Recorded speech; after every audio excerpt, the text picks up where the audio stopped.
Salamat sa iyo. Amen. Aking Panginoong Jesus.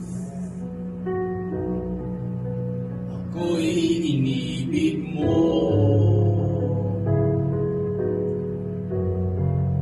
at inang